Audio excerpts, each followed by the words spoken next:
Have you ever come across someone who simply refuses to post anything online? In a time where people share everything, from their morning coffee to their latest heartbreak, there's a quiet group that chooses to stay off the digital stage. They're not hiding. They've just understood something most of us overlook. Many assume these people are shy, socially anxious, or overly cautious. But studies on human behavior paint a different picture. People who rarely share online tend to have stronger emotional independence and deeper self-awareness. It's not visibility they fear, it's what visibility has turned into. Social media promised connection, yet somehow it turned connection into a performance. Think about how you feel when you're about to share something important. You don't just upload it, you adjust the lighting, rewrite the caption.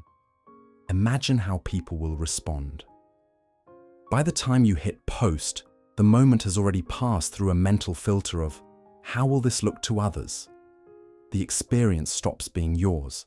It becomes content. People who dislike posting have noticed this trade-off. They understand that every time they share something personal, they're exchanging a piece of their private world for approval.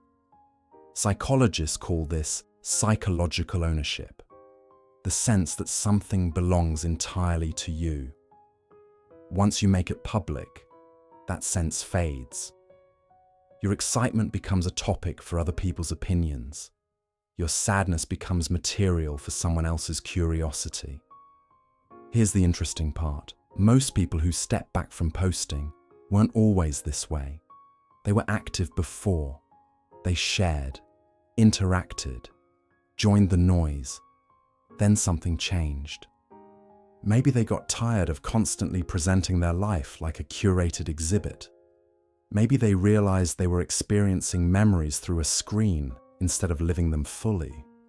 Or maybe they just reached a point where they didn't want to perform anymore, because that's exactly what social media turns into. Every caption becomes a line, every photo becomes a set, and the applause shows up as notifications that trigger dopamine in your brain. The same reward chemical linked to addictive behaviors. Over time, you start craving it.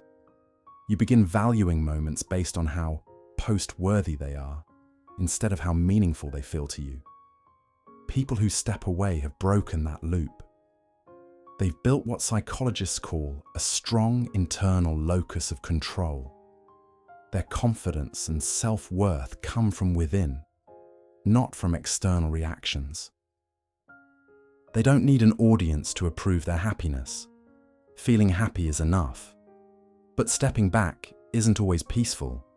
Social media creates a specific kind of tension researchers call self-presentational pressure. The constant sense that you're being watched, evaluated, or compared, even when you're not posting anything at all. For some, that pressure becomes too heavy. So they pull away, not to avoid relationships, but because the emotional cost of digital visibility is too high. And here's the irony. The platforms designed to connect us often leave us feeling more alone.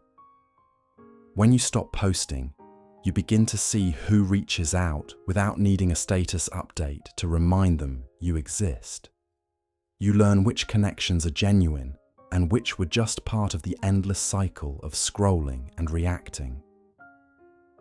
Those who don't post tend to build their lives around unedited moments. They have conversations that don't end up in screenshots.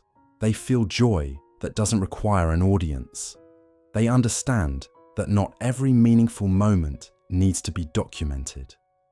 Research shows that taking long breaks from social media can noticeably increase emotional balance and life satisfaction. When your identity isn't being shaped by likes, shares, and comments, it becomes steadier, more authentic.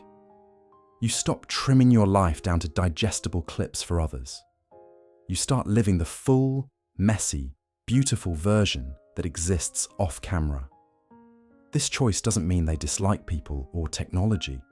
It simply means they value authenticity over performance.